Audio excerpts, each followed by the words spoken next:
Alors, mesdames, messieurs, bonsoir. Bienvenue à cette soirée dédiée au cycle de conférences qui accompagne l'exposition Intelligence artificielle, nos reflets dans la machine. C'est déjà le quatrième rendez-vous de ce cycle de conférences, ce n'est pas le dernier. Un des constats, je vais être très rapide, un des constats qu'on peut faire, c'est que quand on a imaginé cette exposition et cette thématique il y a plus de 2 ans en arrière, on n'aurait pas pu penser. On savait déjà que c'était quelque chose d'actualité, mais on s'est rendu compte à quel point on avait sous-estimé la vitesse de l'actualité ou comment l'actualité pouvait nous rattraper. Je donnerai juste 2 exemples. Un que j'ai lu dans le Guardian ce week-end, où des gens expérimentaient comment ChatGPT pouvait leur donner des manières de faire du crochet. Et donc, ils testaient des patrons faits par une intelligence artificielle pour faire du crochet. Et il y a dans la rue, aujourd'hui, j'ai vu l'annonce de 24 heures qui disait que l'intelligence artificielle s'intéressait au porno. Alors, je n'ai pas lu l'article, je ne sais pas de quelle manière et pourquoi, mais ça montre à quel point, et on aura peut-être sans doute beaucoup d'exemples, le monde dans lequel nous vivons, dans notre rapport à la technologie, elle est en tout cas interpellée. Est-ce que ce sera quelque chose qui dure ou pas, ou de quelle manière on va s'en sortir, ça, on verra.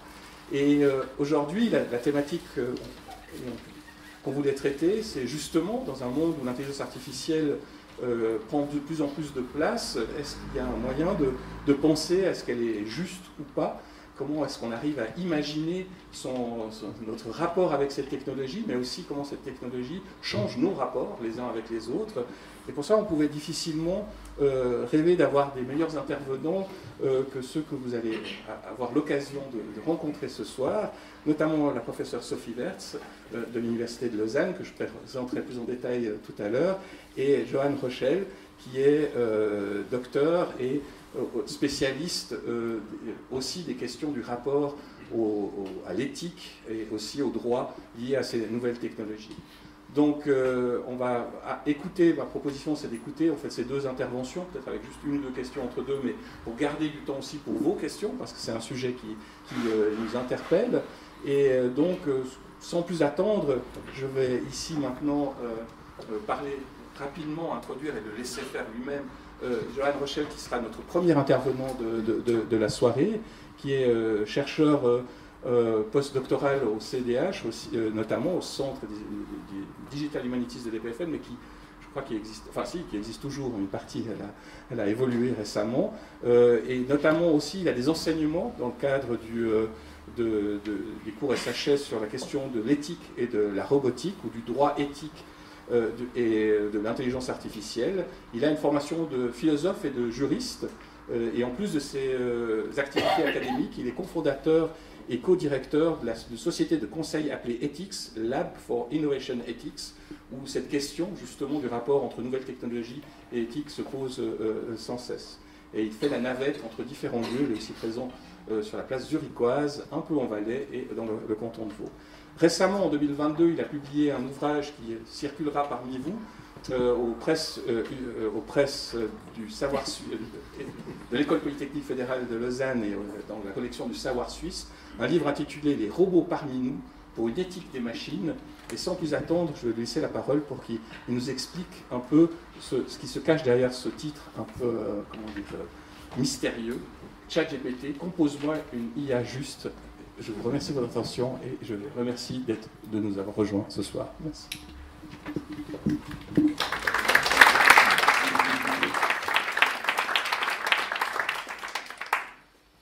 Merci beaucoup Olivier, bonsoir à toutes et à tous. Alors c'est vrai, je commence par la partie marketing, comme ça c'est fait. Je fais volontiers circuler un des bouquins, passez-le à votre voisin pour voir si ça vous intéresse. Merci encore pour l'invitation, très heureux d'être ici avec Sophie Wertz pour parler de justice et d'intelligence artificielle. Je suis moyennement fan de m'asseoir pour un talk à 18h30, vous avez tous une longue journée, vous êtes en phase, l'apéro qui commence, ça c'est le côté valaisan, qui va ensuite descendre et tac, on va essayer de vous récupérer, de vous tenir vraiment éveillé, attentif jusqu'à 20h. C'est un bloc assez challenging. De 18h30 20h, c'est pas le plus simple des blocs de conférences. On s'est mis d'accord avec Sophie avant de démarrer ces doubles conférences. Moi, je faisais une partie un peu plus générale, donc il y a une espèce de vue d'ensemble de certaines des questions que pose l'éthique de l'IA on va vraiment concentrer sur l'IA, on laisse un peu la robotique de côté. Et puis Sophie va plonger dans un cas particulier avec les dimensions juridiques que ce cas recèle ou révèle. J'ai bien sûr tenté de faire le lien avec ChatGPT. Alors 3 mois après le lancement à peu près, hein, c'était fin novembre. Je ne vous fais pas l'affront de vous lire une intro que ChatGPT a écrit en disant regardez tout ce que c'est faire. Je pense que vous avez comme moi participé à 1 ou 2 événements depuis fin novembre où l'orateur, l'oratrice a déjà tenté cet exercice. On a compris que ChatGPT pouvait écrire des textes, qu'ils avaient une bonne apparence, hein, ils avaient l'air corrects, c'était structuré, c'était argumenté. On va essayer d'aller un petit peu plus loin. Moi je prends ChatGPT ce soir et j'explique dans une seconde ce qu'est ChatGPT pour ceux qui ne le connaissent pas. Je prends ça un peu comme cas d'étude pour justement montrer la panoplie de questions éthiques que soulève ce type de technologie d'IA. Donc je le prends vraiment comme cas. En fin d'exposé, j'en dis un petit mot de plus. On est sur un projet pour la Fondation Mercator sur cet outil spécifique où on a mené une vingtaine d'interviews avec des gens dans des branches activités économiques particulièrement touchés par ce type d'outil et ce que ce type d'outil va permettre. Et j'aimerais vous raconter un petit peu l'état de nos réflexions après cette vingtaine d'interviews sur l'effet de ChatGPT concrètement. Est-ce que les gens l'utilisent? Voilà un petit peu pour le programme de la prochaine demi-heure, 25 minutes. Pour qu'on se mette d'accord, je n'ai pas tenté en live de vous montrer ce qu'est ChatGPT simplement pour une raison très pragmatique. Si vous n'avez pas un abonnement payant, vous prenez le risque que quand vous arrivez sur la page, on vous dise maintenant il y a trop de monde, on ne peut pas. Et donc, devant un si beau parterre de personnes, ça aurait fait un peu mauvais genre si le truc avait bloqué. Et en plus, vous auriez vu que je n'ai pas encore payé les $20 pour utiliser la version payante. Alors voilà, bon, je vais y venir. Enfin, certainement beaucoup de gens vont y venir. ChatGPT, ça ressemble à ça, l'interface, quand vous êtes dessus. Vous avez simplement ici une barre où vous pouvez écrire une question. Okay, vous écrivez n'importe quelle question en langage naturel. C'est ça qui rend la chose particulièrement intéressante, c'est ça l'effet de démocratisation de l'outil. Vous posez une question comme si vous parliez avec votre voisin. Raconte-moi quelque chose, écris-moi un texte, écris-moi une plaisanterie, écris-moi ce que vous voulez. Okay, il va le comprendre vraiment extrêmement bien. Il va comprendre ce que vous voulez, il va vous donner une réponse. Alors on va commencer à parler de la qualité de la réponse qu'il vous donne, mais il vous donne une réponse qui tient la route formellement. Le texte qu'il va vous écrire aura une forme de texte, il n'y aura pas de faute d'orthographe, grammaticalement ça va être bon. À nouveau, on va parler du contenu. Est-ce que c'est véridique? Est-ce que le contenu est de qualité satisfaisante? Est-ce que vous pouvez reconstruire d'où vient ce contenu? Tout ça, c'est des questions problématiques. Mais disons que sur le premier aspect, pour tous ceux qui n'ont pas encore testé ou joué avec, c'est quand même relativement impressionnant. La question de l'anglais, en plus, est maintenant plus ou moins résolue. Vous accédez dans une autre langue, ou alors vous traduisez entre deux. Voilà. Je vous encourage d'aller tester si vous pouvez. C'est relativement facile d'accès. Et une fois que vous avez fait le travail pour arriver sur cette page, après vous pouvez vraiment commencer à essayer quelques petites choses. Vous avez peut-être entendu parler, vu, les gens ont testé, ont essayé de pousser dans ses limites, faire apparaître des choses absurdes, et on y arrive. Hein. Le but, c'est de piéger la machine et de lui faire dire des choses absurdes, on y arrive. Mais, voilà, je ne sais pas, un, si c'est le but numéro 1, et deux, l'intérêt principal est peut-être ailleurs. En tout cas, moi, j'utilise ça comme cas d'étude pour notre discussion aujourd'hui. D'accord? Et je pose la question, est-ce que ChatGPT, comme exemple d'intelligence artificielle, est juste? Vous me dites, oula, on sort des grosses questions directement. Hein. Donc on pose la question de la justice. Et moi, je le lis avec l'éthique. Hein. On a aussi séparé un peu les tâches comme ça. Moi, je fais plus la partie éthique, Sophie fera plus la partie juridique. Donc moi, je le lis à une question d'éthique. Bien entendu, le droit n'est pas très loin. Je le lis à une question d'éthique et je vais essayer de vous présenter comment moi, je cartographierai ces questions. Parce que quand on dit l'IA est-elle juste, ou comment rendre une IA plus juste, on ouvre pas mal de tiroirs en même temps. Et le travail principal, il me semble, qu'on peut se donner ce soir, c'est d'essayer de mettre un peu de l'ordre. Moi, je suis content si dans 20 minutes, vous avez une meilleure vue d'ensemble de comment structurer ces questions de justice quand vous parlez d'IA. Et moi, je vous propose quelques catégories pour le faire. D'accord? Voilà ce que j'ai appelé l'outil de navigation. L'important, c'est qu'il y a 3 familles de questions éthiques quand on parle d'éthique de technologie, numérique spécifiquement, IA dans le cadre de la discussion qu'on a ce soir. La première famille de questions, en haut à gauche, c'est toutes les questions qui se posent dans le design, dans le développement, dans la conception de la technologie elle-même. D'accord? Je l'ai appelé, sans surprise, l'éthique dans la technologie.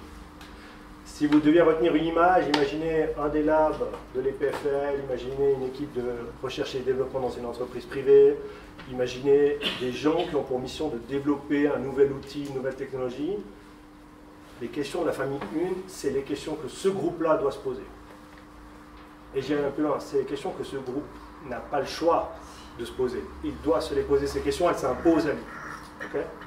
Maintenant, il peut dire la question s'impose à moi, mais je ne la considère pas pertinente, cette question, ou pas importante, je la mets de côté. Mais la question, elle reste. Simplement, la mettre de côté ou la considérer non pertinente, c'est déjà prendre une position. D'accord? Prenez ça comme image. C'est l'équipe qui développe et qui conçoit la technologie. C'est le set de questions que cette équipe-là doit aborder. D'accord? Question numéro 2, on change un petit peu le focus, ce qui est appelé justice sociale. C'est l'impact de cette technologie, de cet outil technologique auprès des utilisateurs, des utilisatrices. Donc cet outil, il est utilisé, il a un certain impact sur un groupe de gens, ce groupe de gens il est plus ou moins grand, et ça pose des questions de justice sociale. On va y venir. Et puis troisièmement, on a des questions qui portent sur l'impact des technologies, ou d'une technologie spécifique comme ChatGPT sur, j'appelle ça narratif, framing, récit, imaginaire. Vous avez plusieurs mots pour essayer de capter la même idée. C'est la manière dont on va poser cette question. Prenez l'image des lunettes qu'on met sur notre nez pour regarder la réalité. Moi, si j'enlève mes lunettes, je ne vois plus bien, vous êtes un peu flou. Et je mets mes lunettes, et d'un seul coup, ça devient plus clair. Les récits, les framings, c'est la même chose. Hein, c'est la manière dont on va regarder la réalité pour appréhender ce qui se passe autour de nous. Et on est tous dans différents récits. J'imagine que si vous êtes venus ce soir, c'est que le récit sur les technologies, l'impact sur la société, ce qu'a évoqué Olivier en introduction, c'est quelque chose qui vous intéresse. Donc on va parler des différents récits qui sont en jeu quand on parle de ChatGPT ou quand on parle d'IA en général. D'accord? Je ne sais pas si ceux sont tout au fond, voient bien la subtilité graphique et la qualité du design graphique, mais il y a une flèche, je sais c'est impressionnant, il y a une flèche qui tourne, qui dit justement quand on a fini 1, on passe à 2, on passe à 3, mais quand on a fini 3, la mauvaise nouvelle c'est qu'on recommence. Tout ça est itératif, ça ne s'arrête jamais. Une fois que vous avez fait le tour, vous avez défini les questions, vous avez l'impact social, vous avez l'impact sur le narratif, forcément vous avez appris quelque chose en chemin, donc vous recommencez. D'accord? Donc c'est pas que si vous êtes une ou un ingénieur, vous devez faire un. Non. Une ou un ingénieur qui fait 1, 2, 3. Vous et moi en tant que citoyen, citoyenne, quand on doit décider faire des choix politiques, on fait aussi 1, 2, 3. Donc tout le monde est concerné par 1, 2, 3. Simplement après on n'a pas tous les mêmes moyens concrets d'impacter. Vous et moi, on n'est pas, certains le sont d'ailleurs peut-être, dans un lab qui développe un outil technologique maintenant. Si vous l'êtes, ces questions-là sont particulièrement pertinentes pour vous parce que vous avez une vraie marge de manœuvre pour faire quelque chose. Je détaille un petit peu ce qu'on trouve dans ces différentes familles maintenant. Donc j'avance avec la cartographie. N'oubliez pas, mon objectif principal, c'est de structurer un peu ces questions. Je dois faire un peu de expectation management. Je ne voudrais pas créer des attentes démesurées. On ne va pas répondre à toutes ces questions ce soir. Ça ne va pas être possible. Si on arrive déjà à lister les questions, donner quelques pistes de réponse, on a déjà passé une bonne soirée, je pense. Dans la catégorie 1, l'éthique dans la technologie, je mets toutes les questions d'éthique des données. Okay? Gros paquet. Prenez ChatGPT, à nouveau, je le prends comme exemple. Vous avez lu, peut-être comme moi, comment ChatGPT a appris ce qu'il sait faire. Donc, il communique dans un langage naturel, j'écris une question, il me répond quelque chose, il a dû apprendre ça quelque part. On l'a entraîné, on a tout ce vocabulaire de l'entraînement qui revient. Donc ChatGPT a été nourri, écoutez bien les mots, c'est ça la famille 3, le récit. Il a été entraîné et nourri. C'est étrange de parler d'une machine comme ça. Et pourtant, c'est les mots qu'on retrouve partout. Et moi, je les réemploie avec vous ce soir. Simplement, soyons attentifs. Là, ça commence la dimension 3, la question du récit. Donc, ChatGPT a lu beaucoup de choses, beaucoup de textes. Il a cherché à comprendre comment chaque texte contenait des mots et comment chaque mot était souvent dans un contexte spécifique. Les mathématiciens vectorisent, donc ils donnent une certaine valeur à un mot dans un contexte. Et c'est ce que fait après ChatGPT de manière extrêmement efficace. Il annonce quelle est la plausibilité de voir apparaître un mot dans un contexte. Donc vous lui donnez un contexte, c'est votre question, et lui il dit le mot suivant, je pense que ça sera celui-là. Et donc c'est une machine à deviner le mot suivant. C'est tout. Sa catégorie de travail principale, c'est la plausibilité. Quel est le mot le plus plausible dans ce contexte? Quand vous commencez à écrire un mail, salut Tata, j'espère que, et l'appareil complète, tu vas bien. C'est le mot le plus plausible. Quand vous écrivez j'espère que, il y a pas mal de chances que vous vouliez dire tu vas bien. C'est le même principe avec ChatGPT, simplement à un autre niveau de puissance. D'accord? Ça va être une question bien sûr extrêmement importante. Vu qu'il a appris en ingurgitant beaucoup de mots qu'il a analysés dans leur contexte, quels mots, quel type de texte, quelle langue, quelle vision du monde ont retrouvé dans ces données, ça va être absolument clé. D'accord? Il a été exposé à une certaine vision du monde par des textes, et ça c'est la question de l'éthique des données. Quel type de monde a-t-on montré à ChatGPT dans les données qu'on lui a données? Sans trop prendre de risques, on peut commencer par dire c'est un monde anglophone. Il a lu des textes en anglais.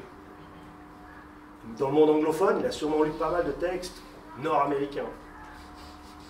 Pour aller vite. Hein? Il y a plein d'endroits sur la planète où on parle anglais.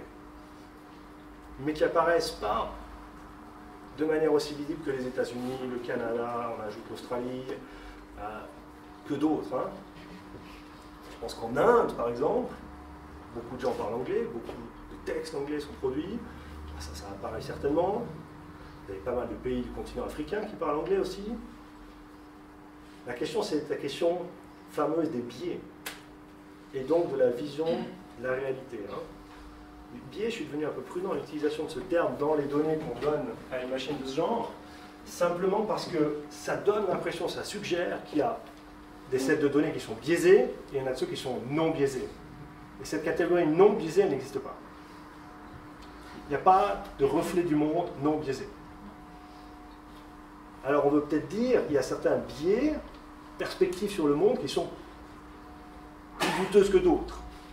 Et dans ce cas-là, on ferait mieux parler de qualité du set de données. Ou plutôt, qu'est-ce que le set de données reflète du monde? Est-ce que je suis en contrôle sur ces reflets du monde? Est-ce que j'ai une certaine transparence? D'accord? Plutôt que de faire croire qu'il y a des sets de données non biaisés qui existeraient. Alors que je pense qu'ils n'existent pas. Ok? Voyez un petit peu les exemples qui tournent dans ce grand champ de l'éthique des données, qui est un champ très important. Simplement, ça reflète que vu que les données dans les modèles d'IA qu'on a actuellement sont extrêmement importantes pour entraîner, utiliser les IA, la question de l'éthique des données est aussi extrêmement importante. Deuxième grande famille, je vais un peu plus rapidement sur celle-là, l'éthique des algorithmes. Donc là, c'est moins les données, c'est plutôt la formule mathématique, pour aller vite, que vous utilisez pour traiter de ces données. Hein? Si je vous dis l'algorithme, c'est ça, vous lui donnez des données en entrée, et il y a quelque chose qui sort. Cette question-là, elle porte sur ça. Hein, les formules mathématiques que vous utilisez pour traiter les données. Et là, vous avez toute la question, une des grosses questions, c'est la question de la black box. Comment comprendre ce que fait concrètement l'algorithme quand il traite toutes ces données? Et est-ce que je suis en mesure de reconstruire à partir de ce qui sort de la machine, ce qui s'est passé dans la machine? Okay? Est-ce que je suis en mesure de comprendre le résultat qu'on me donne sur la base de ce que les données en entrée ou ce que la machine a utilisé pour s'entraîner? D'accord? C'est la question clé. Bien sûr, sans faire de spoiler, ça va être la question clé si on utilise ce type d'outils dans des contextes comme l'État ou les pouvoirs publics. Il y a un autre type d'attente en termes de comprendre la décision. Que si vous êtes une entreprise de marketing de bonbons et vous voulez utiliser ce genre d'outils pour trouver un slogan pour vos nouveaux bonbons, à la limite là, comment vous le trouvez? Par contre, si c'est l'État, on a une autre discussion qui commence. Yes, on a une question d'éthique du design, d'éthique de l'interface. Alors ça, c'est peut-être celle qui fait le plus facilement le lien avec l'éthique des robots. Quand vous êtes un utilisateur, comme j'ai dit avant, vous allez sur le site internet de ChatGPT, il y a une interface en face de vous. Hein. C'est la manière dont vous interagissez avec la machine. Et là, il y a des choix éthiques aussi qui se sont faits. Les concepteurs ont réfléchi à quelque chose. Ils veulent vous amener à faire quelque chose de particulier. Le mot-clé qui traîne ici comme question éthique, c'est la manipulation. Hein, le risque de manipulation. On veut amener les utilisateurs à faire une action spécifique. Et regardez quand on aura fini cette conférence, regardez vos applications que vous utilisez au quotidien. Essayez d'avoir un œil de design. Quel type d'écriture, quelle police, quelle couleur, à quoi ressemble le bouton où vous devez cliquer. Tout ça, c'est des questions d'éthique du design. Quelqu'un a conçu la chose de manière à vous faire faire certaines actions, de manière plus simple ou plus compliquée. Voilà. Tous ceux qui ont un Mac, comme moi, connaissent, voulez-vous faire la mise à jour? Oui, maintenant, plus tard. Ça, c'est marrant, il n'y a pas de non. Il n'y a pas de non. Ça, c'est un choix de design. Hein. On ne peut pas dire non, ça n'existe pas. Quelqu'un a décidé qu'il n'y aurait pas de bouton non, c'est oui ou plus tard. Là, il y a un vrai enjeu. Parce que moi, en tant qu'utilisateur, on restreint mon autonomie. Alors là, c'est relativement... On peut discuter, est-ce que c'est grave ou pas. Donc il y a beaucoup plus d'exemples où la manipulation, elle est, un, moins visible, et deux, peut-être plus porte à conséquence sur les choses qui se jouent. Ça, c'est la grande catégorie de l'éthique du design, de l'interface. Comprenez pas le design, hein, des fois, là, il y a un malentendu en français. C'est pas seulement le choix des couleurs et de la police d'écriture. Ça peut en faire partie, mais ça va beaucoup plus loin. Prenez un robot, voilà, le robot, vous devez lui donner un corps, vous devez choisir une apparence, il a un visage, il a une voix, tout ça, c'est des choix de design. Pour l'instant, ChatGPT ne parle pas, ce sera très compliqué de le connecter avec une voix bientôt, donc il va parler. Parlera-t-il comme un homme, comme une femme, comme une troisième catégorie pas clairement identifiée? Qu'est-ce qui se cache comme choix derrière ça? Oh, vous me voyez mieux. C'est souvent là que se glisse d'ailleurs une critique genrée de toutes ces questions, c'est que très souvent, quand vous avez un robot au service d'eux, tiens c'est bizarre, il a un nom féminin, il a parfois une voix féminine. Ben voilà, Olivier mentionnait l'article du 24 heures qu'il n'a pas lu sur le porno et l'IA. Allez vers les robots sexuels, vous allez chercher les hommes comme moi, hein. Il n'y a pas beaucoup, je n'ai pas vu beaucoup. Donc il y a une volonté, parfois assumée d'ailleurs à des fins de business, hein, de reproduire certaines attentes, certains préjugés dans le design d'outils technologiques. A l'inverse, il faut le dire aussi, c'est peut-être aussi une chance. Parce que vu qu'on va devoir faire ces choix de design, ça va nous poser à nouveau la question, est-ce qu'on veut que ChatGPT parle comme un homme ou une femme? D'ailleurs, ChatGPT, pour vous, c'est un homme ou une femme? Pas clair, hein? Vous dites il ou vous dites elle? En plus, en français, on n'a pas ce pronom neutre de l'allemand, par exemple. Ou le it, anglais. On doit choisir. C'est soit un homme, soit une femme. Grammaticalement, on ne va pas y échapper. Selon... finalement, quatrième grande famille de ces questions-là, les questions... On doit régler les chaînes de responsabilité quand on programme l'outil. Cet outil, bien sûr, après, il va être intégré dans une entreprise, dans un groupe, dans une collectivité publique, mais on va devoir clarifier déjà au moment du design, de la conception de l'outil, quelles sont les chaînes de responsabilité si quelque chose tourne mal. Okay. Cette réflexion, elle fait aussi partie de la famille numéro 1. Éthique dans la technologie, catégorie 1. Vous êtes les développeurs, développeuses de ces outils, vous devez répondre à ces questions. D'accord ? Numéro 2, là j'imagine que vous allez plus me dire, ah là on connaît, on est en terrain connu. Le gros sujet de la justice sociale, de l'impact sur la société, c'est bien sûr l'impact sur le marché du travail.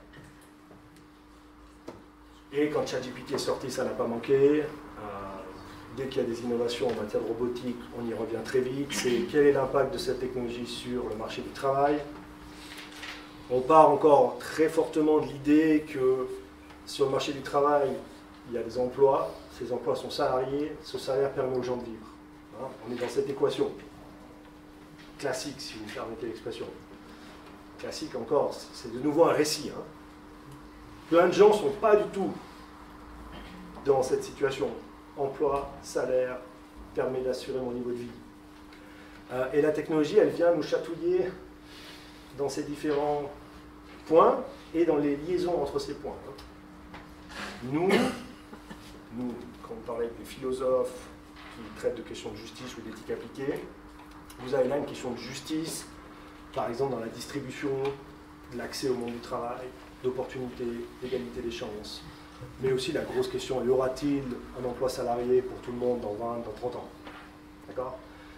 Beaucoup de temps et d'énergie passés à discuter ça. Est-ce la fin du travail? Y aura-t-il encore du travail? Peut-être qu'on devrait investir plus d'énergie, cette question elle existe, hein, dans comment ces outils impactent de manière peut-être un peu plus sournoise la manière dont on réalise une tâche et la manière dont on évolue.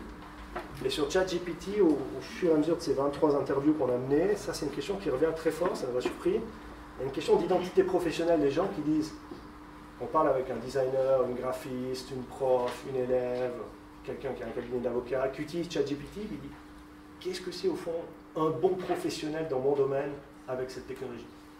Ça c'est la question presque plus intéressante, c'est comment ça fait bouger les lignes de mon métier et de ce que c'est être un bon ou une bonne professionnelle dans mon domaine. Et ça, c'est assez intéressant. Et c'est une autre question que y aura-t-il du travail pour tout le monde dans 20 ans? D'accord? Sans compter, bien sûr, des aspects moins réjouissants, la surveillance sur le lieu de travail, enfin, voilà. Vous avez tous ce débat sur Microsoft 365 qui est en train d'arriver partout, plus ou moins, ça devient compliqué d'y échapper. Ça permet des surveillances assez poussées de ce que font les gens, hein, concrètement, qu'est-ce qu'ils écrivent, comment ils travaillent, à quel rythme ils travaillent. Donc, voilà, ces outils amènent avec eux une tentation de surveillance qui se retrouve dans l'espace public, la grande surveillance par l'État, par les organisations privées, mais aussi la petite surveillance sur le lieu de travail. Ça fait aussi partie de cette discussion.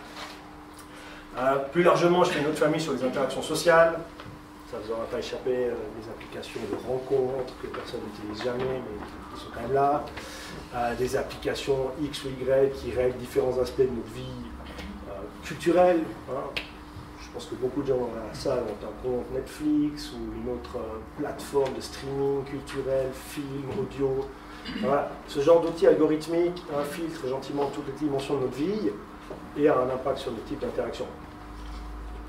Comme je vous ai dit, hein, je ne suis pas là pour vous dire c'est bien, c'est mal. Simplement, il faut vraiment qu'on en prenne conscience et bien reconnaître que là, il y a une vraie question éthique qui se pose à titre personnel, en tant qu'utilisateur, je veux, je ne veux pas, mais aussi en tant que potentiel régulateur de tout ça. Quelles conditions je veux mettre en place en termes de garantie de qualité pour dire oui, on veut ce genre d'outil ou non, on ne veut pas ce genre d'outil. Il y a un impact sur les inégalités, nouveau spoiler, on en parlera dans l'exposé de Sophie. Et il y a une vraie question d'accès aux technologies qui est ultra intéressante. Dans les interviews qu'on a fait justement sur les questions scolaires avec ChatGPT, alors il y a tout de suite une question de fond pour ou contre la technologie. Hein. Certains sont très pro, certains sont très contre. Bon. Mais tous soulignent que si une fois on utilise ce genre de technologie, il faut que ça soit accessible à tout le monde sur une dimension d'égalité. L'exemple qui revient, l'analogie qui revient sans cesse, c'est la calculette. La calculette, c'est un bel exemple, c'est pas très cher, on peut en acquérir une, et une fois qu'on l'a, on l'a. Il n'y a plus tellement d'enjeux. ChatGPT, pour l'instant, c'est un peu l'inverse. Hein. Le modèle d'affaires n'est pas encore extrêmement clair. Maintenant, on sait que ça coûte 20 $ par mois. Bon, si ça se stabilise à 20 $ par mois, on peut discuter. Trop cher, pas assez cher, mais au moins il y a une certaine stabilité. Par contre, si ça change tous les 2 mois, vous avez une vraie question d'accès à l'innovation qui pose problème si vous voulez l'intégrer, par exemple, dans un cadre scolaire. Vous ne l'intégrerez pas tant que cette question n'est pas réglée. Ça, c'est le petit exemple, bien sûr. Après, il y a toute la question de l'accès à la technologie plus largement. Je vous renvoie à la pandémie, quand on a pris conscience que pas tout le monde avait 4 ordinateurs à la maison et que certaines familles avaient un iPhone pour 3 enfants qui étaient scolarisés. Voilà. Donc là, la question d'accès à la technologie qui est absolument essentielle et qui se joue sur une question de justice sociale, bien sûr. Hein, fracture numérique, vous mettez tout ça dans ce casier-là. Je passe à la 3e catégorie, qui est la catégorie de l'impact sur les narratifs, les récits, les imaginaires. Reprenez vraiment cette image des lunettes. Maintenant, vous voyez peut-être un petit peu mieux. Pour traiter des catégories 1 et 2, on est de toute façon embarqué dans un récit, qu'on le veuille ou non. On ne peut pas regarder le monde sans être partie prenante de ce récit. On peut essayer d'avoir conscience de ses propres lunettes, ça c'est le défi, et on peut peut-être avoir conscience de ne pas pousser ou non un récit spécifique. Alors, une certaine prudence dans la manière dont on parle, la manière dont on considère les choses, de ne pas trop être victime. Par contre, à titre individuel, on ne peut pas changer la manière dont on parle de tout ça comme ça. C'est quelque chose de collectif. Et donc, c'est plus long à changer. Je vous en ai mis 3 comme exemple. Je pense que le premier est le plus pertinent presque. Et ChatGPT est un exemplaire ici. Est-ce que vous pensez que les technologies sont une menace pour vous, en tant que professionnel dans le domaine X, ou pour vous en tant qu'humain, peut-être même? C'est une logique de compétition. Hein, vous êtes dans un imaginaire de compétition, et vous avez vu comme moi passer 1500 images, c'est toujours les mêmes. Il y a un robot et un humain face à face. Ils ont l'air de se regarder comme dans un duel. C'est toujours une couleur bleu-violet. Hein, presque tout le temps la même. Ça, c'est la narration, ça, c'est ce récit de compétition. Versus un complètement autre récit où, non, la technologie elle est au service de l'humain pour lui permettre de faire des choses qu'il fait déjà de manière plus efficace, plus juste, plus correcte, tout ce que vous voulez. Ok? Et suivant dans quel récit vous êtes, et on est toujours un peu les deux pieds dans les deux récits, suivant quel objet technologique on considère. Forcément, ce récit, une fois ou l'autre, il peut avoir une importance. Hein. Prenez nos 246 parlementaires à Berne. Eux sont, voilà, c'est le législateur. Hein. Il va une fois ou l'autre faire des lois. Suivant quel récit il a en tête, le ou la parlementaire, quand il débat de ses travaux en commission, quand il vote en plénière, ça aura un impact une fois sur la loi. Donc cette question du récit, ce n'est pas simplement une réflexion individuelle. Très vite, ça se rend collectif, notamment par le biais de la loi, ou par les pratiques commerciales, les différentes pratiques institutionnelles. D'accord. Je ne sais pas, pour vous challenger, prenez ChatGPT, réfléchissez pour vous. Concurrence ou instrument? Prenez une voiture. Concurrence ou instrument? Peut-être qu'il y a des gens qui font la course avec la voiture, hein, je ne sais pas. La voiture dépasse l'humain largement. Hein, en termes de... Et ouais, en plus, ça paraît absurde. Hein, quand on saute de d'un récit à l'autre sur un autre objet technologique, on se dit, ah, qu'est-ce que bizarre, de quoi il parle en fait. Exactement. Prenez un robot sur une chaîne de production, dans un centre logistique. Hein, c'est plus quelqu'un qui porte des caisses, mais c'est un robot qui prend la caisse. Instrument, concurrence. Là, je pense qu'il y a un enjeu. Une fois qu'on a discuté on arrive assez rapidement à 2. ChatGPT, à nouveau, est exemplaire. C'est pour ça que quand ça c'est sorti, tous les gens qui font de l'éthique, de l'innovation numérique, c'était genre Noël avant l'heure. On a un vrai bel exemple, les gens peuvent tester, ça démocratise et les questions arrivent vraiment là très concrètement. ChatGPT, là, il nous reforce à nous poser la question, qu'est-ce que c'est la spécificité d'un être humain? Alors vous me direz, c'est 18 heures, je ne sais pas exactement combien, je regarde d'ailleurs Olivier, il n'a pas l'air confiant, c'est-à-dire que je parle trop. Et on est déjà sur la question très fondamentale, qu'est-ce qui fait de nous des êtres humains particuliers, qu'est-ce qui nous distingue d'autres choses? Peut-être qu'à une époque, on aurait dit écrire un texte rationnel, argumenté, sans faute, ah, ça c'est les humains qui savent faire. Finito. Jouer aux échecs, il y a 20 ans, on disait voilà, le jeu des rois, le roi des jeux, blablabla. Finito. Et ça avance comme ça. Alors, on repose cette question, hein, qu'est-ce qui fait? Même la créativité, hein, vous me répondrez peut-être certains à ça, c'est la créativité. On peut parler, ChatGPT est-il créatif? Ça se discute. Mais disons qu'en tout cas, je ne mettrai plus ma main au feu que seul un humain sans extension technologique, sans cet outil, est le seul capable d'être créatif dans un domaine X. Donc voilà. Ou alors, on saute peut-être le pas, puis on se dit, cette question, au fond, elle n'est pas très intéressante. Qu'est-ce qui fait la spécificité de l'humain? On est de nouveau dans un récit très judéo-chrétien, on est au sommet de la pyramide. L'humain, c'est le boss, et tout le reste, enfin, je vais faire une inférence sur notre culture commune. On a grandi, on est nourri de cette culture. Hein. Adam et Ève, ils dominent le paradis, ils sont jetés parce qu'ils ont fait une bêtise, mais c'est quand même eux, le chef et la chef, surtout le chef d'ailleurs, de l'évolution. Est-ce qu'on ne doit pas arrêter de penser ça comme ça? Est-ce qu'on ne doit pas mettre de côté cette recherche éperdue de dire ça c'est la spécificité de l'humain, c'est ce qui nous distingue?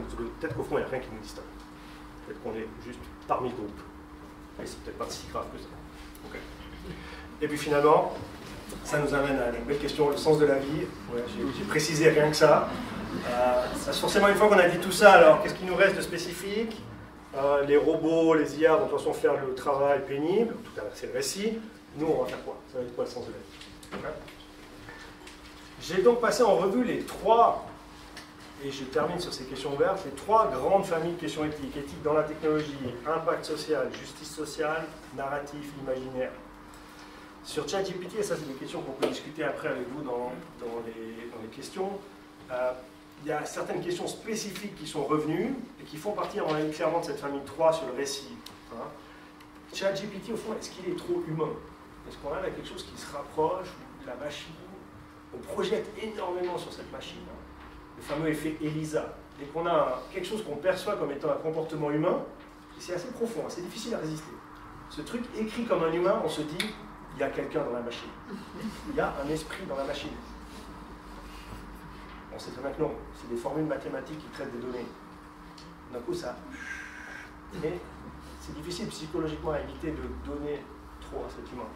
ChatGPT est-il créateur? On en a parlé, c'est toute la question de l'usage des IA génératives en matière artistique, par exemple, musique, peinture, image, au sens large. ChatGPT dit-il la vérité? Ça, on peut ouvrir ce chapitre dans les questions si ça vous intéresse. ChatGPT est-il conscient? Est-il intelligent? Réponse, ça dépend de votre définition. Je sais, c'est un peu facile, mais malheureusement c'est vrai. Suivant quelle définition vous avez de l'intelligence, ChatGPT est intelligent ou pas. C'est aussi bête que ça, il n'y a pas de oui non très clair à cette question. Voilà, je termine ici et je me réjouis d'en discuter après l'exposé de Sophie Vert. Merci.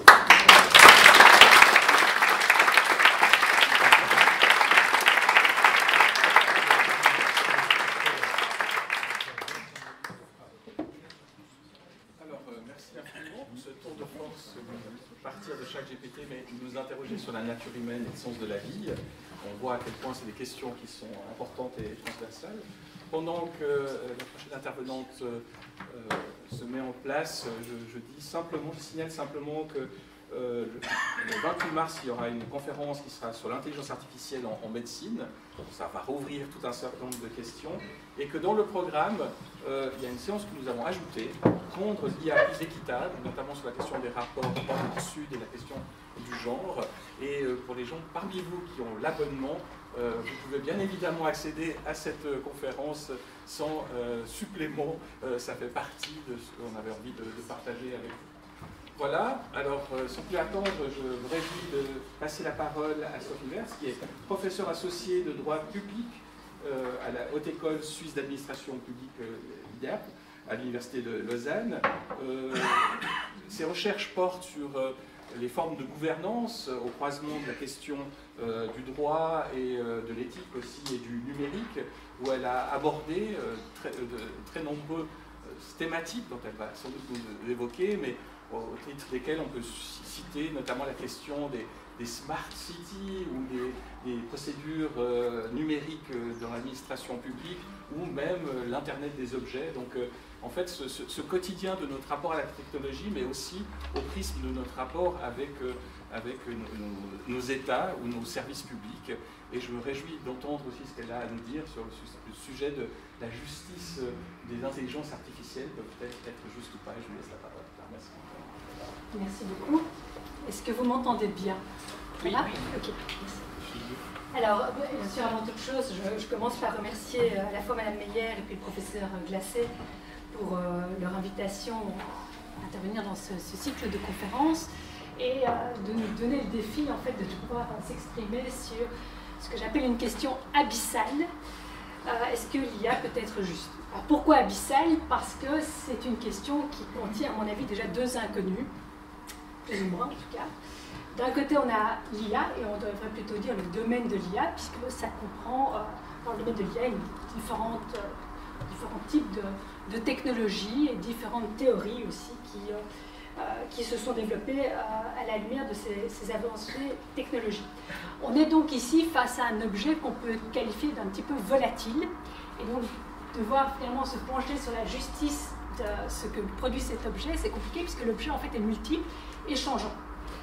De l'autre côté, on a la question de la justice. Et la question de la justice s'entend ici au sens philosophique. Et comme on le sait, il y a différentes conceptions possibles de la justice, selon que l'on donne individuellement ou collectivement plus d'importance à l'une ou l'autre valeur, on aura l'une ou l'autre conception de la justice.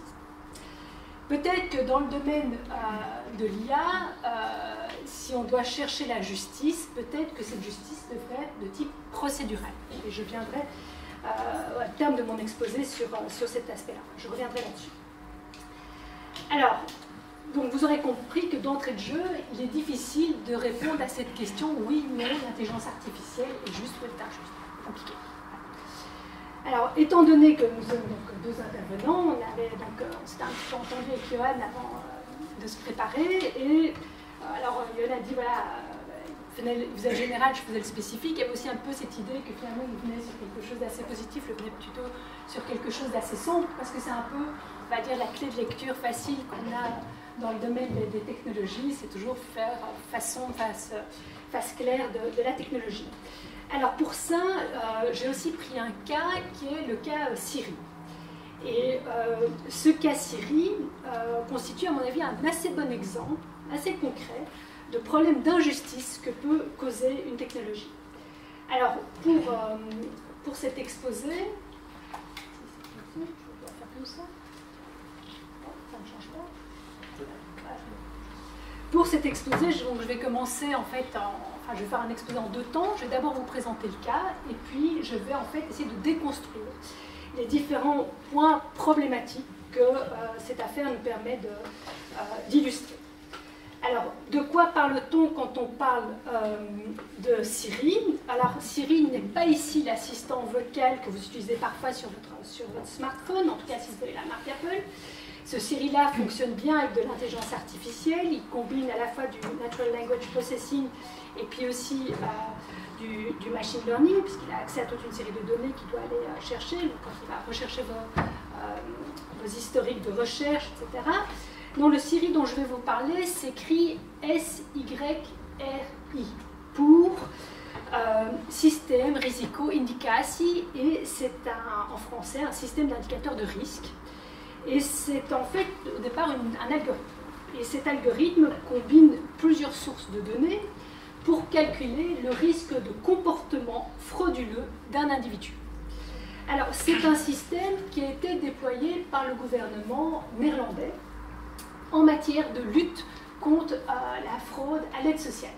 C'est-à-dire qu'il s'agissait ici de repérer finalement parmi les individus qui était un fraudeur aux allocations de chômage, aux allocations familiales, à la pension de retraite, aux assurances invalidité, aux aides au logement, aux bourses d'études, etc., etc. Alors, ce cas Siri, vous comprenez, donc, assez différent de ChatGPT, et pour trois raisons d'abord.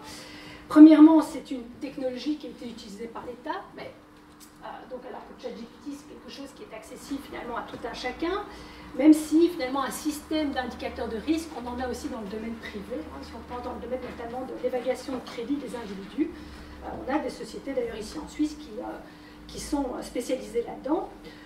C'est aussi, deuxième caractéristique, une technologie finalement qui est assez ancienne, puisque en fait elle est déployée à partir de 2008, donc on a finalement déjà quasiment 15 ans d'expérience. Donc ça, c'est aussi un élément assez intéressant parce que ça nous permet de voir les conséquences finalement de l'utilisation de cette technologie sur la société. Et enfin, c'est bien sûr un système beaucoup moins sophistiqué que ChatGPT, puisque je vous ai dit, c'est un algorithme et il y a un peu une incertitude donc, sur finalement est-ce que c'est vraiment un système qui était auto-apprenant ou pas. Alors, ce sont bien ces 3 caractéristiques qui en font un cas intéressant parce qu'ils vont évidemment nous permettre finalement d'évaluer finalement l'impact de la technologie. Alors, dans mon exposé, dans cette première partie de mon exposé, je vais commencer par vous exposer le contexte juridique. Alors, ce n'est pas un réflexe de juriste que je vais faire ici, mais c'est pour vous montrer que finalement, quand une technologie est développée, c'est aussi parce qu'il y a un environnement institutionnel qui permet son développement. Deuxième point, je vais vous présenter brièvement cette technologie, en tout cas ce qu'on sait. Et je vais vous expliquer pourquoi je prends une certaine précaution dans ce que je vous dis ici. Et enfin, je viendrai sur les conséquences que l'on peut observer à la fois sur les individus, mais aussi sur l'État. Alors, concernant la dimension juridique, tout d'abord, l'administration hollandaise ne s'est pas improvisée tout d'un coup avec un système d'évaluation des risques en matière de fraude à l'aide sociale. Non, c'est quelque chose qui a été pensé, donc qui a été validé politiquement. L'histoire commence en 2003.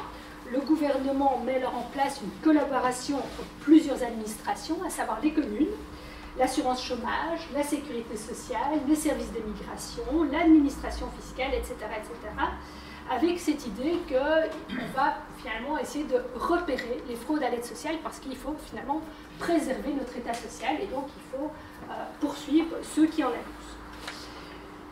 Pour réaliser cette coopération, les autorités vont signer un accord de coopération. Et je le signale parce qu'en fait, en Suisse, on est en train de faire ça. C'est pour ça que j'insiste aussi sur cet aspect-là. Alors, ils ont signé un accord de coopération, c'est-à-dire un contrat de droit public entre les différentes entités, et en termes de gestion du projet, ils ont mis en place une commission à la tête de ça, qui est chargée donc de piloter ce projet de lutte contre les abus à l'aide sociale. Alors en 2004, le législateur, donc le Parlement, modifie la loi sur le travail et l'aide sociale pour intégrer une disposition qui permet à ces différentes administrations publiques d'accéder à leurs données respectives, en gros d'échanger les données qu'elles ont, les unes avec les autres. Alors évidemment, on est au moment, enfin, on a passé l'éveil des technologies de l'information et de la communication dans les années 90.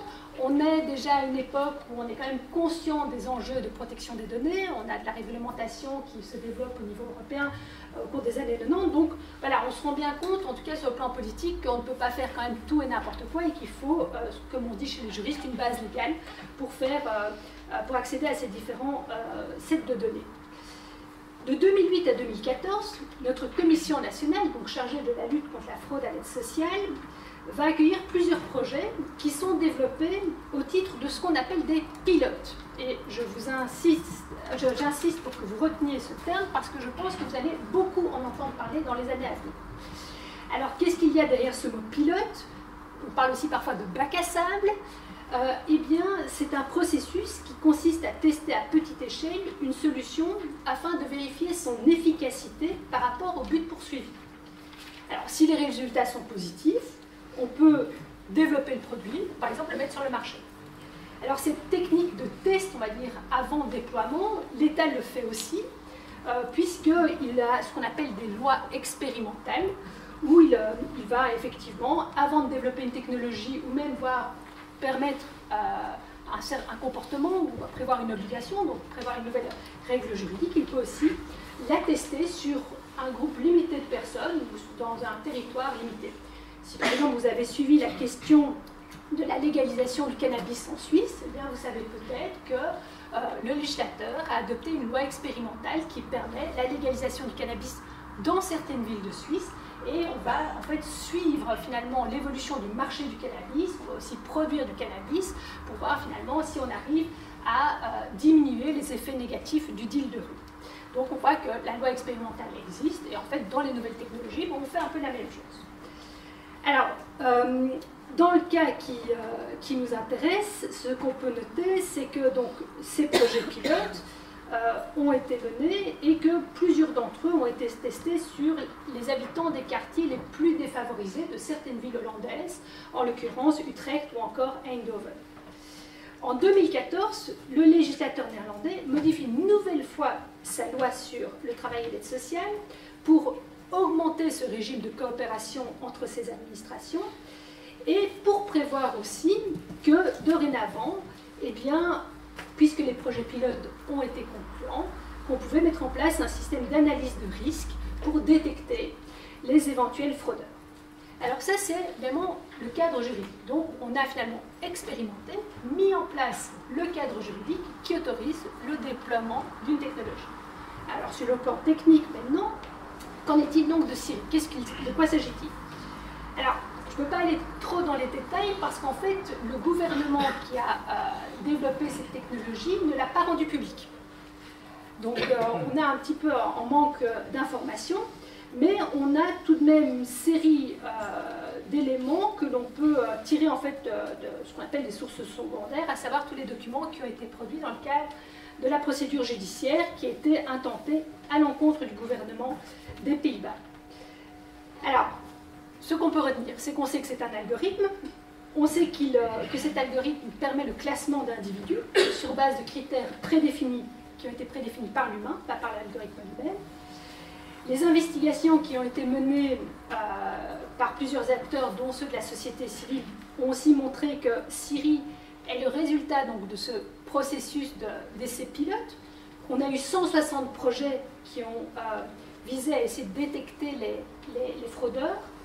Dans ces 160, il y en a 22 qui étaient vraiment axés sur la technologie, et dans ces 22, 19 utilisaient ce qu'on appelait une approche axée sur le quartier. L'approche axée sur le quartier consistait en fait à cibler un quartier spécifique et à agréger toutes les données des personnes vivant dans ce quartier pour en fait établir un niveau de risque à l'aide sociale. Alors en fait il y a eu deux phases dans le développement du système. On a eu d'une part une phase dite de traitement, où en fait le processeur rassemble les fichiers des différentes entreprises et administrations publiques, et puis il va classer ces différentes données afin d'en faire alors une évaluation. Et dans la seconde phase d'analyse, cette évaluation est alors transmise aux agents de l'État qui reçoivent donc ces qualifications, ces listes de qualifications de personnes, et qui vont alors décider, oui ou non, s'ils entament finalement des procédures d'enquête.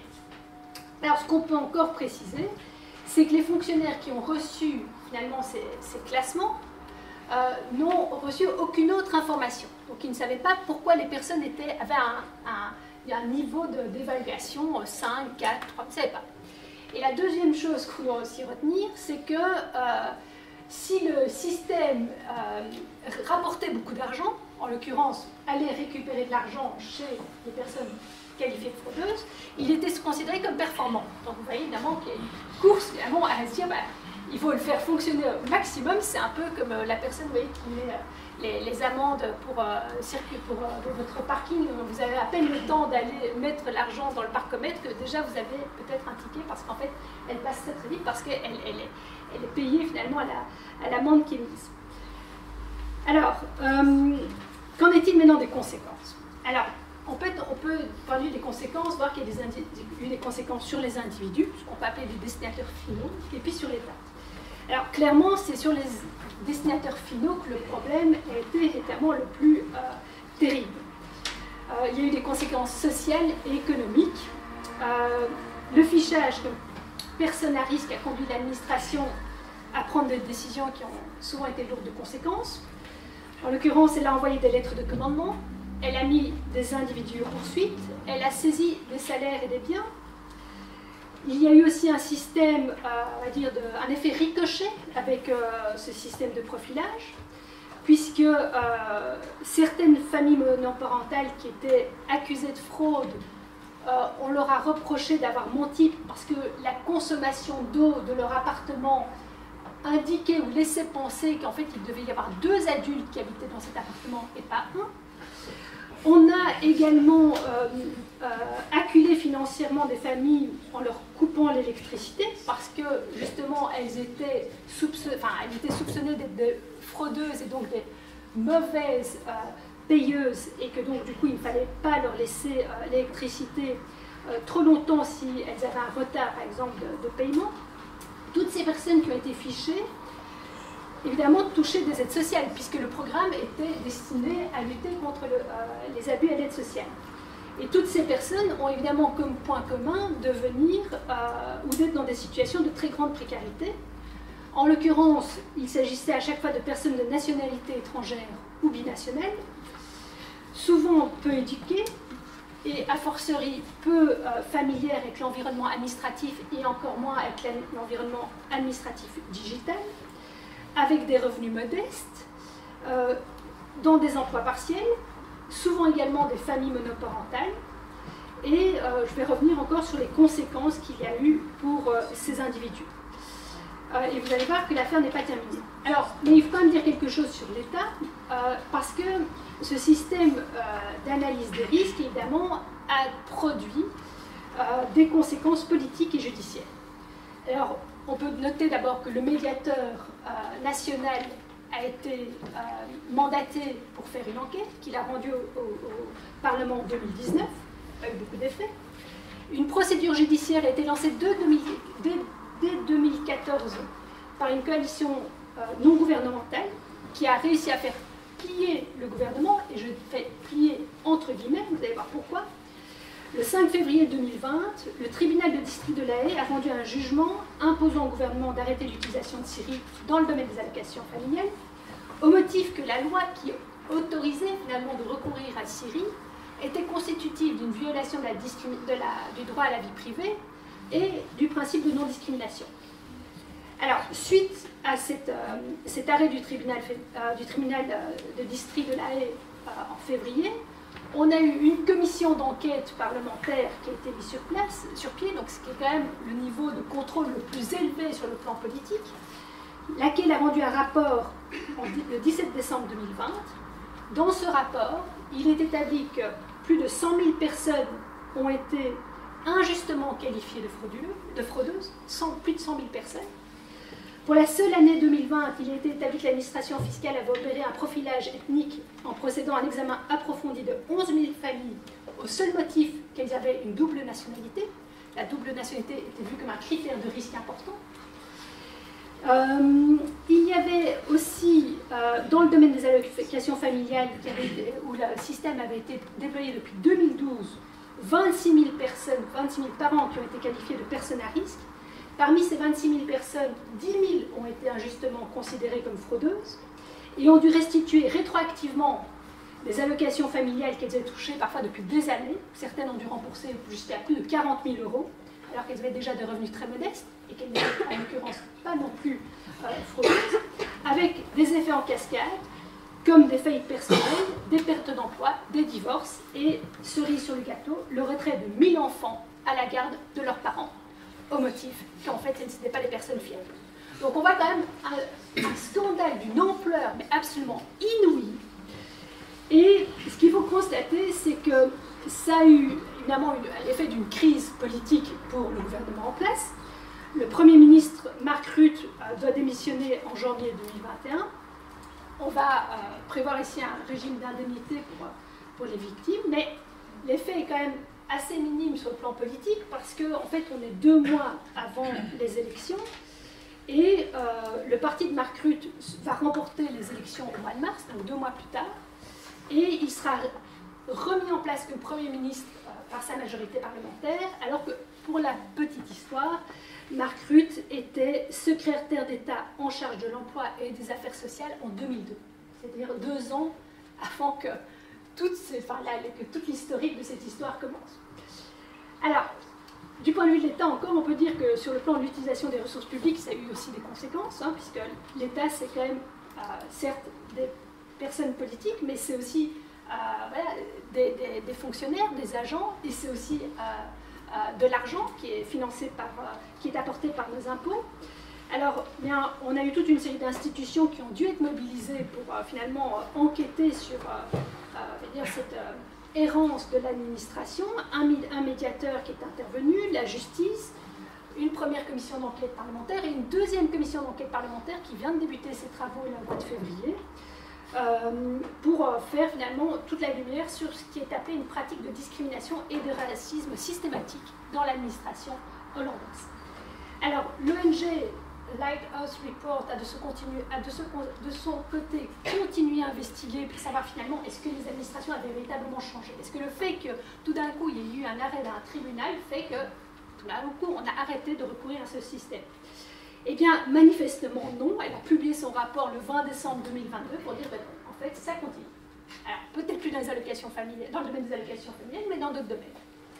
Alors c'est un petit peu évidemment choquant, cette histoire est complètement folle, donc non seulement c'est un impact social énorme, on a la justice qui intervient, qui dit que c'est illégal, le gouvernement ne fait pas appel, accepte tout à fait en disant non, mais vous avez raison, et puis en fait quand on continue à enquêter, on se rend compte qu'on a encore une pratique de recours à ce type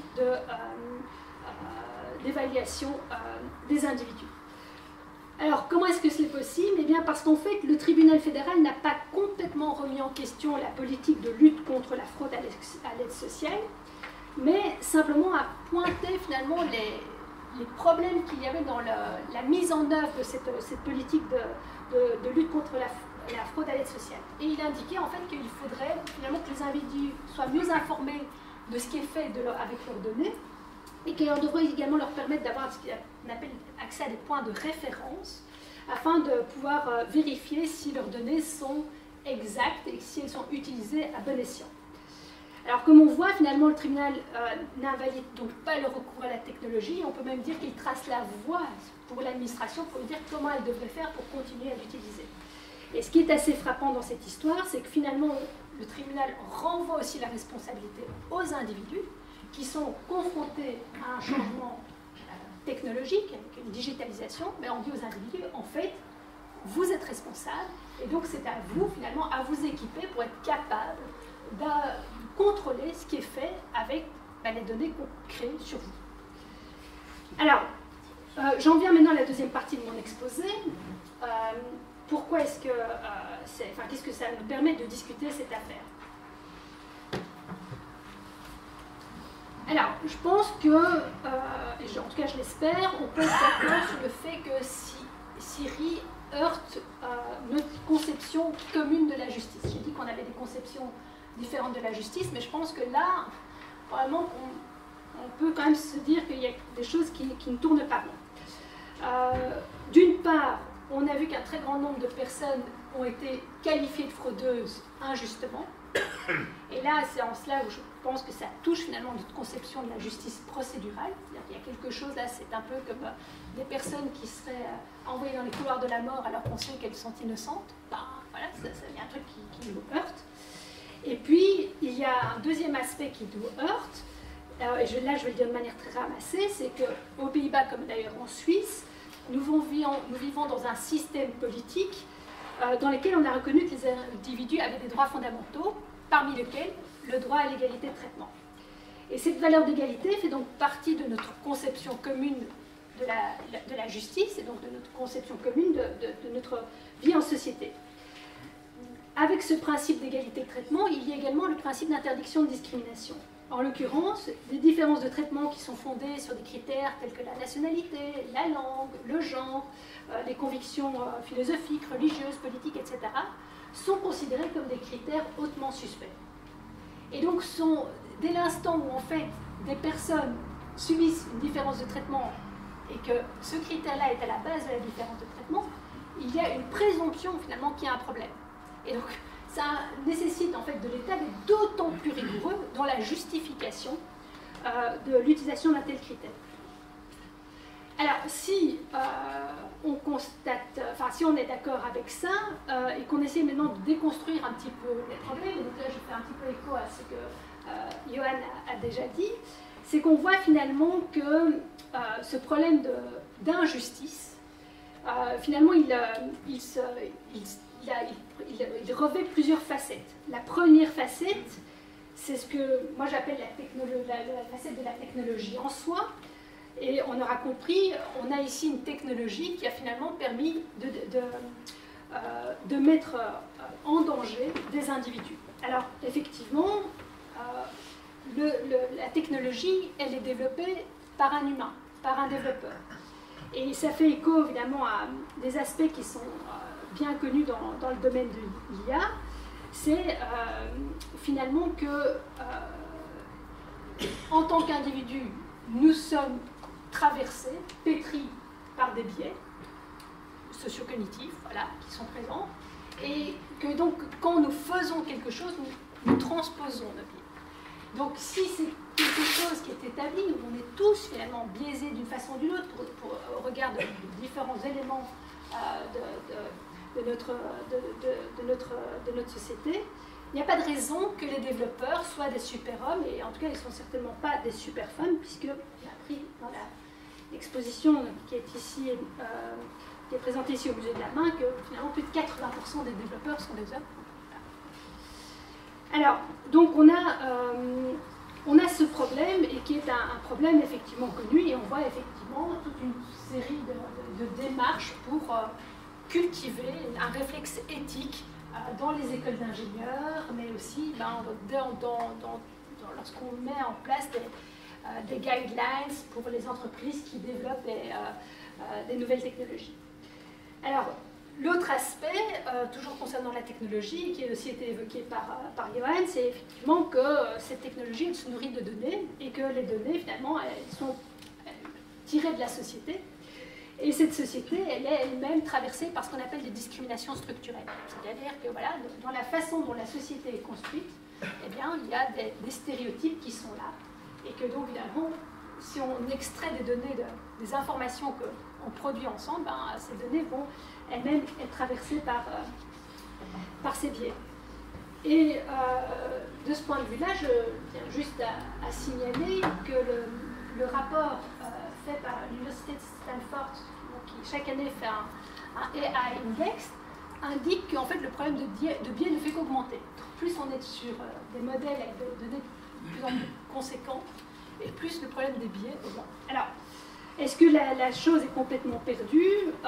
Je ne sais pas, je ne suis pas ingénieur, je ne suis pas data scientist, mais ce que moi je vois dans la littérature, c'est qu'effectivement des chercheuses et des chercheurs cherchent à mettre en place des filtres anti-discrimination, et notamment dans le domaine du data mining, il y a des travaux là-dessus. Donc on essaie en fait de corriger, d'améliorer les sets de données qui sont par nature toujours susceptibles de problèmes.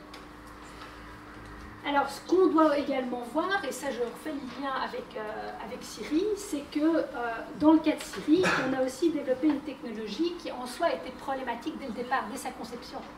Parce qu'en fait, elle visait à lutter contre la fraude à l'aide sociale, et vous aurez noté, c'est lutter contre la fraude à l'aide sociale et pas lutter contre la fraude fiscale.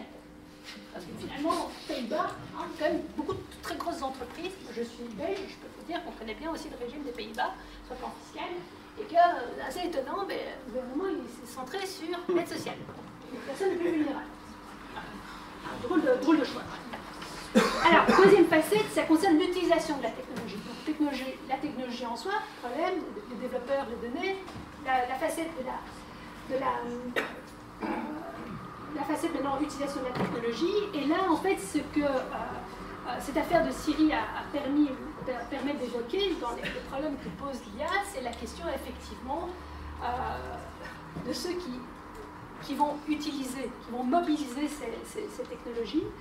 Et en fait, on a d'une part toute une série de travaux, notamment qui viennent de la psychologie, sur ce qu'on appelle les biais d'automatisation, et qui sont connus, qui ont été testés d'ailleurs dans le domaine médical, dans le domaine de la navigation, où on voit que quand les individus sont en contact d'une technologie qui leur propose des solutions, ils ont tendance à se remettre finalement à la proposition faite par la technologie. Donc en fait, on perd son sens critique parce qu'on présume que la technologie est plus rationnelle que nous. Donc ça, c'était encore rappelé dans une étude qui a été faite par Sam Knowles, qui est un jeune doctorant, sur ce qu'il appelle le Digital Cage, où il a justement été en fait examiné, plutôt interviewé tous ces fonctionnaires du ministère des Affaires sociales et du Travail, pour en fait ce qui s'était passé, pour documenter le problème. Et puis, il y a un autre type de biais qu'on a pu mettre en évidence, en tout cas qui a été mis en évidence par deux chercheurs, dont Madalena Busiok, qui parlent d'adhésion sélective. En fait, dans le cadre de cette recherche-là, ils se sont dit, ok, il y a cette question du biais à l'automatisation, mais qu'en est-il finalement de notre réaction lorsque la machine nous propose une solution qui conforte ou infirme nos stéréotypes. Donc en gros, aux Pays-Bas, si vous recevez toujours des évaluations pour des personnes qui ont un nom à consonance marocaine, il est fort à penser que le fonctionnaire il va se dire non mais ça c'est normal. Par contre, si c'est Van Ypersele, là peut-être il va se poser des questions. Et en fait, c'est ça qu'ils ont testé. Ils ont fait des expérimentations à la fois sur des citoyennes et des citoyens, et d'autre part sur des fonctionnaires, pour voir en fait effectivement s'il y avait ce biais. Alors, leur étude a été un petit peu, ils le disent, un petit peu perturbée, parce qu'en fait, quand ils ont fait cette étude auprès des fonctionnaires, cette expérimentation auprès des fonctionnaires, c'est au moment où le scandale Siri explose. Donc évidemment, les fonctionnaires sont très très attentifs, ils sont conscients du truc, donc les résultats, il faudrait peut-être refaire l'expérimentation, mais comme c'était sur plus de 1000 personnes, c'est un petit peu compliqué de relancer l'expérience. Alors, donc ça, deuxième type de problème, effectivement, sur l'utilisation de la technologie avec le problème des biais. Et puis, on a les deux dernières facettes. La troisième, c'est finalement les destinataires finaux. Comme je vous l'ai dit, je pense que ce qu'il faut peut-être investiguer si on veut accompagner ou si on ne veut pas proposer une autre solution que simplement dire on tire la prise et on arrête la technologie, c'est de se dire mais finalement qu'est-ce qu'on peut faire pour protéger les individus. Et je dirais même plus pour réparer ce qu'ils vont subir comme effet négatif en raison du développement de la technologie. À mon avis, il est évident que la technologie, l'IA en général, dans ce développement et dans ce déploiement va avoir un effet négatif sur les individus, d'importance plus ou moins grande.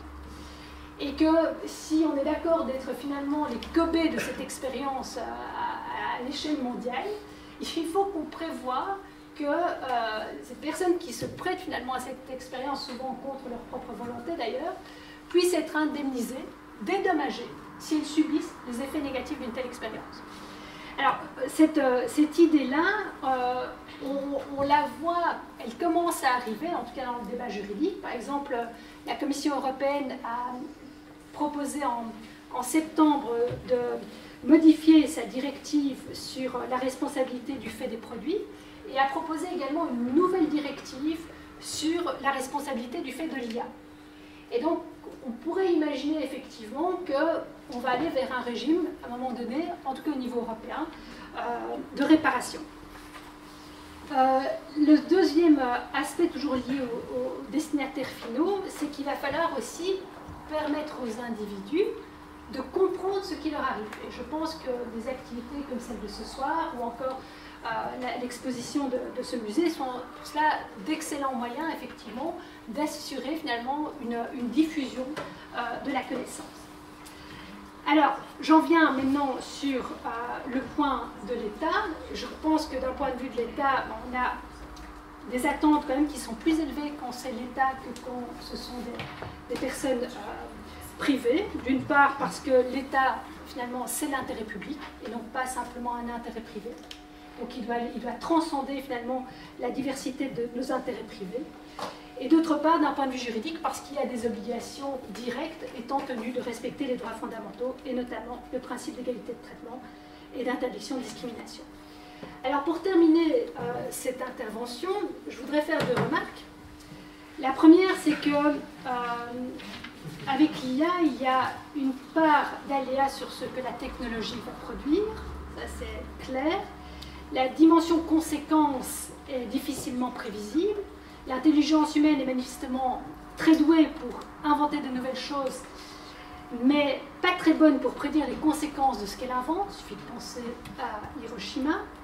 Ces conséquences sont parfois malheureuses et parfois heureuses. Il y a donc une part d'incertitude à laquelle on va manifestement être confronté dans nos vies et qu'il va falloir accompagner si on ne veut pas qu'elle produise plus d'injustice. Et enfin, ma deuxième remarque est inspirée de cette citation qui est affichée dans cette exposition.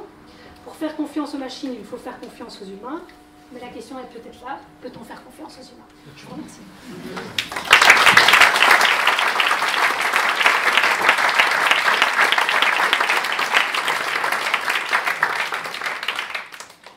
On a le temps pour quelques questions, malheureusement sans doute pas autant que l'on y est souhaité, mais je propose peut-être que les deux intervenants, je remercie encore pour cet énorme tour d'horizon, à la fois réjouissant et des fois un peu effrayant. Et je donne tout de suite la parole à la salle. S'il y a des gens qui ont des questions, n'hésitez pas. Pour l'une ou l'autre des interventions. En fait, je crois que je suis pas sûre d'avoir bien compris, mais dans cette affaire-ci, la décision finale d'aller demander à des gens de rembourser comme ça, c'était la technologie permettait des soupçons et ensuite il y avait une vérification humaine. La décision finale, c'était juste la machine. Non, justement. Donc c'était une aide à la décision. Et c'est généralement ce qu'on voit dans le domaine de l'administration publique, c'est qu'on n'est pas sur des situations où on est ce qu'on appelle des décisions automatiques. Mais on est sur des aides à la décision. Et c'est bien ça le problème en fait, pour l'utilisateur en fait, de la machine, c'est qu'en fait, on sait qu'on a des biais. C'est-à-dire que quand on reçoit un résultat d'une machine, on la croit. Et si c'est votre voisin qui vous dit ce résultat ou si la machine, vous allez plus facilement croire votre machine plutôt que votre voisin. D'autres questions?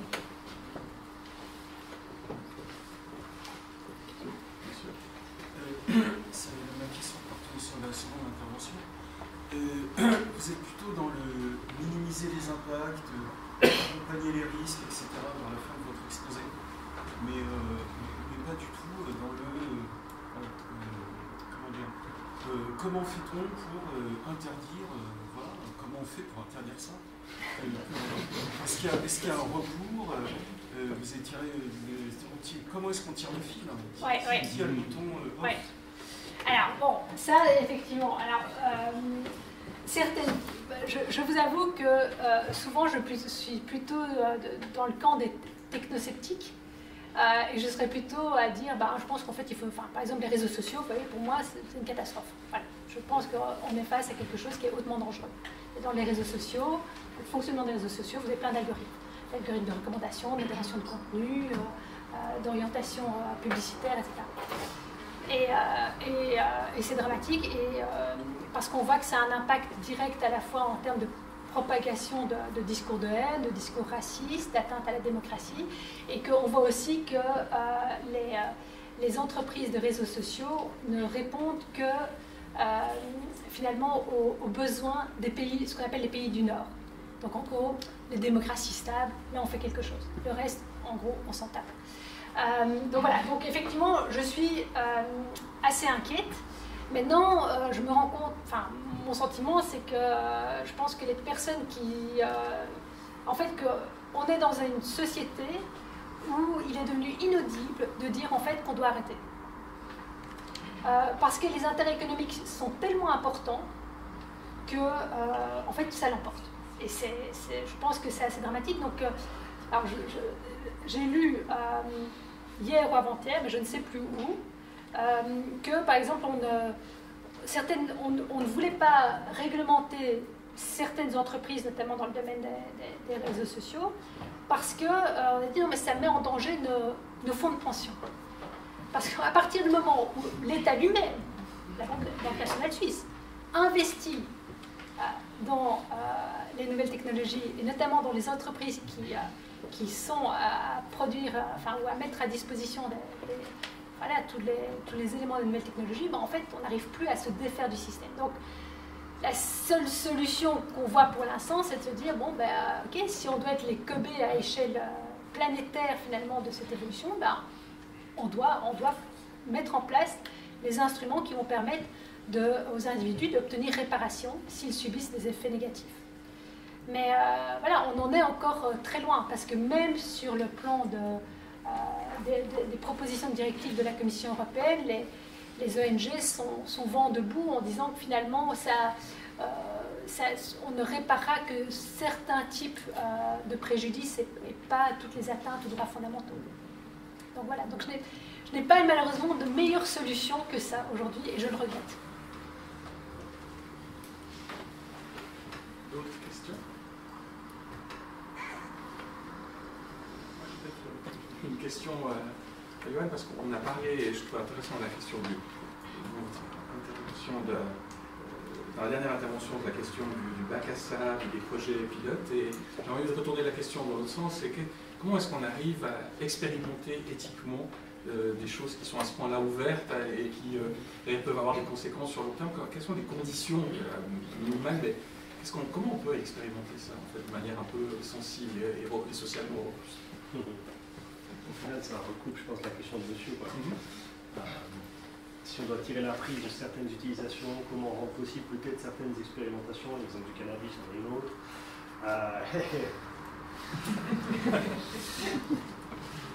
Si vous prenez les trois familles de questions éthiques, de ces trois familles, on peut tirer des conditions qui peuvent s'appliquer à une expérimentation comme à une utilisation entre guillemets définitive. La condition d'expérimentation, c'est vrai que la traduction de sandbox en bac à sable est cruelle. On a l'impression, sous couvert d'expérimentation, qu'on va pouvoir essayer un peu tout et n'importe quoi. Et là, je suis tout à fait d'accord avec Sophie, il y a une fascination du monde de la tech qui est aussi extrêmement forte en termes de lobbying politique pour faire passer tous ceux qui s'opposent pour vraiment les nuls de service. Alors, ceux qui n'ont rien compris. Ils sont contre notre solution technologique, même simplement d'expérimenter. Et donc il y a une gestion du pouvoir, de qui a le pouvoir de stopper certaines innovations, pas simplement elles sont négatives pour X ou Y raison. C'est extrêmement dur. Et prenez cette année, on est en année d'élection fédérale ici, on va choisir 246 parlementaires. C'est pas facile d'en trouver un ou deux qui disent « alors moi la tech, je vais m'y opposer ». Parce que le discours technique, le cas, il y a vraiment quelque chose qui se joue. Donc vous en trouverez quelques-uns, et peut-être vous les connaissez, c'est tout le temps les mêmes, on retrouve, ils sont souvent chez les Verts d'ailleurs, c'est comme ça. Il y a un parti pirate en Suisse, mais il est petit, en tout cas au niveau fédéral, il est inexistant, il n'y a pas d'élus. Donc voilà, on doit renforcer là nos décideurs, décideuses politiques pour que ce genre de cas n'arrive pas. Moi, je suis plus à l'aise de tirer la prise dans cette utilisation-là. Là, on peut vraiment tirer la prise. Les réseaux sociaux, alors c'est encore une autre... je ne sais pas quelle prise on tire. En tout cas, ça nous échappe vraiment. Par contre, ce qui se passe au nom de l'État suisse ou du canton X ou de la commune Y, ça on a une marge de manœuvre. C'est pas facile, mais au moins on voit le chemin à peu près qu'il faut choisir pour y aller. Et je pense que ces conditions qu'on doit définir pour dire ça c'est une action numérique qui est responsable, qui est juste, qui est éthique, choisissez le mot qui vous convient, d'habitude à peu près la même discussion qui se cache derrière, on l'applique ensuite à la logique d'expérimentation. Je pense que Sophie a déjà donné quelques éléments, il y a cette exigence de transparence qui est très procédurale, mais qui permet de résoudre 2-3 autres tensions. Si au moins on sait de quoi on parle, on a déjà avancé un peu cette logique de comprendre ce qui se joue, donc d'éviter tout syndrome de la black box. On va vraiment dans la même logique où on comprend ce que fait l'outil technologique, comment on arrive à une décision. Moi, ça, c'est les 2 points clés. Si vous résolvez déjà ces 2-là, tout n'est pas gagné, mais disons que vous avez déjà mis les bases pour éviter les plus gros débordements. Et si débordement il y a, vous pouvez remonter à la personne responsable. Sans ces 2 conditions, vous ne remontez pas à la personne responsable. Voilà. Donc ça, je pense, c'est les 2 conditions auxquelles on doit s'accrocher comme un peu un rocher, avec beaucoup de courant. Et puis après, alors, si c'est la liste de Noël, on peut ajouter des conditions qu'on aimerait voir respectées, bien sûr. On n'a pas fait le lien là, mais il y a toute la question de la protection des données, qui est aussi un des autres rochers auxquels on peut essayer de s'accrocher, qui ne va pas nous servir longtemps, là, toute la régulation européenne que Sophie connaît extrêmement bien qui arrive. Le monde n'est pas complètement sans espoir non plus, mais c'est vrai que je serais assez du côté de Sophie pour dire les temps sont durs. Vous avez soulevé un point assez intéressant dans votre exposé, comme quoi on s'était focalisé justement sur l'aide sociale et absolument pas sur la fraude fiscale. On sait très bien qu'en Hollande, le trafic de drogue. Vous avez des noms? Non, mais ce que je veux dire, on parle vraiment de débrancher la prise. Ce qu'on peut tout à fait comprendre, c'est... Et puis on peut aussi la brancher dans le sens. Non, mais ici, je pense qu'ici, en fait, c'était... voilà, l'idée... c'était complètement fou, en fait, de faire un projet comme ça qui vise l'aide sociale, stricto sensu. Pourquoi ne pas avoir été plus largement sur la fraude? Ce qui était tout à fait légitime. Effectivement, un État social doit faire attention à ses données publiques. Mais vraiment cibler et mettre en place toute une gouvernance, toute une organisation qui est là pour simplement agir sur ce domaine-là, pour moi, c'est incompréhensible. Mais voilà, je pense que le cas hollandais est vraiment un cas très intéressant et qui doit vraiment être gardé à l'esprit parce que je pense qu'en Suisse, on va aller vers ça. Alors, pourquoi je dis ça? Parce que, en fait, l'idée d'accord de coopération, donc de contrat entre les cantons, la Confédération, il a été déjà signé, je l'ai ici avec moi. On a une convention de collaboration aussi entre les différents services.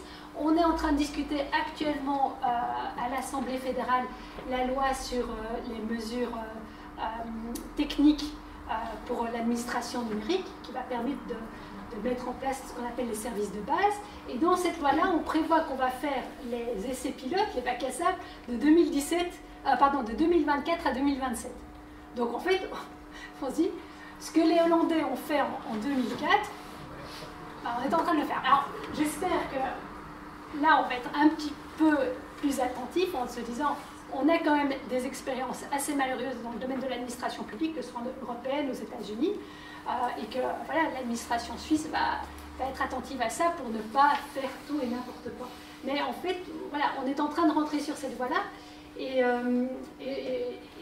alors, en termes par exemple, de concentration des données, si vous prenez la loi fédérale sur les mesures policières contre la lutte pour le terrorisme, sur laquelle on a voté il n'y a pas si longtemps que ça, on était il y a 2 ou 3 ans, si vous regardez cette loi-là, vous voyez qu'il y a aussi une concentration d'accès aux données dès l'instant où vous êtes étranger. En fait, tous les services au niveau de l'administration fédérale qui sont en contact avec les étrangers partagent la même banque de données. Alors, on ne sait pas ce qu'ils en font, voilà. Mais vous pouvez vous dire que si vous êtes de nationalité étrangère, effectivement, vous êtes dans cette banque de données. Voilà. Pourquoi? Voilà. Donc, voilà, moi, je pense que voilà, des ONG comme Algorithm Watch ou ce genre de choses, dont on a entendu parler avec les CFF cette semaine, je pense ont pour l'instant un boulevard qui s'ouvre à elles, parce que, en fait, je pense qu'on peut se donner rendez-vous dans 5 ans ou dans 6 ans et voir où on en est. Ça, je pense, c'est un moment assez intéressant et peut-être aussi un petit peu inquiétant en tant que citoyenne ou citoyen. On arrive à 8 ans, alors dernière question. Oui, donc en fait Siri, cet outil a quand même aidé à, j'imagine, c'était son but premier, à détecter des cas de fraude. Est-ce que vous avez le pourcentage de combien de fraudes? Non, ça je n'ai pas. Je n'ai pas. J'ai pas été aussi loin. Il faudrait que je retourne dans enfin, il y a le rapport de la commission d'enquête parlementaire, qui est un rapport assez volumineux, donc je n'ai pas le pourcentage. Effectivement, quelle était l'efficacité du système? Alors en fait, ce qui était assez intéressant, ce qui était mis en avant, c'était pas l'efficacité en fonction du nombre de personnes qu'on avait pu identifier, mais c'est en fonction de l'argent qu'on a pu récolter. Alors en fait, évidemment, si vous avez des allocations familiales à quelqu'un qui vous a touché pendant 10 ans, ça fait vraiment beaucoup d'argent. Merci beaucoup. Alors, je voudrais remercier encore les intervenants de ce soir.